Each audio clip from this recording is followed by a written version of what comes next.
தலைவலி, இருதயத்துல பிரச்சனை, இது மாதிரி பிரச்சனைகள் உள்ளதுக்கு இதை வாங்கிட்டு போய் வேண்டிக்கிட்டு உண்டியல்ல போடுவாங்க தலையை சுத்தி. இது நம்ம தமிழ் ஆட்கள் வரவங்க இது வாங்கி போடுவாங்க.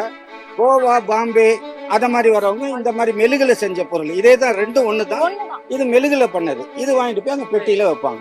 இதுதான் வந்து மெழுகுத்திரி கடையில உள்ள ஜாமான்கள் பொருட்கள். இந்த கேண்டில் வீட்டுக்கு வாங்கிட்டு போவாங்கன்றது எனக்கு தெரியல. நான் இங்கேயே ஏத்தி வச்சிருவாங்க. அதாவது இது வீட்டுக்கு தான் வாங்கிட்டு போவான்னு கிடையாது. இப்போ ஒரு 1000 ரூபாய்க்கு காணிக்கை செய்யணும் மெழுகுத்திரி அப்படின்னு இது மாதிரி பெரிய கேண்டில் வாங்கி கொளுத்துவாங்க. வீட்டுக்கு எடுத்துட்டு போய் கொளுத்துறதுக்கு வச்சுக்குவாங்க. மாதா காலில் தொட்டு தருவாங்க. வீட்டுக்கு எடுத்துட்டு போய் செவ்வாய் வெள்ளிக்கிழமையில கொளுத்தி வச்சுக்குவாங்க. வேலையை கிளம்பும் போது பத்த வச்சு ப்ரேயர் பண்ணிட்டு போவாங்க. இந்த கேண்டில் எதுக்கு கொளுத்துறாங்க அப்படின்னா, திருமணம் ஆகாம சில பேர் தடைப்பட்டுக்கிட்டே இருக்கும். அவங்க என்ன பண்ணுவாங்க, வேண்டிக்குவாங்க நல்ல விதமா மாப்பிள்ளை கிடைச்சி திருமணம் முடிஞ்சிடுச்சுனாக்கா இந்த மாதிரி எங்களோட உயரத்துக்கு கேண்டில் வாங்கி கொளுத்துறோம் அப்படின்னு அதே மாதிரி வேண்டிப்பாங்க.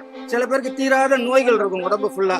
அந்த நோயெல்லாம் தீர்ந்து போயிடுச்சுன்னா நான் இந்த மாதிரி பெரிய கேண்டில் வாங்கி கொளுத்துறேன்னு வேண்டிப்பாங்க. அதுக்கு இந்த பெரிய கேண்டில் கொளுத்துவாங்க. நேரம் அந்த சின்ன கோயில் பக்கத்துல ஓட்டு கட்டடம் இருக்கு பாரு, அந்த ஓட்டு கட்டடத்துக்கு உள்ளர போனீங்கன்னா மெழுகுத்திரி கொளுத்துற இடம் இருக்குது. அதுல பைப்பு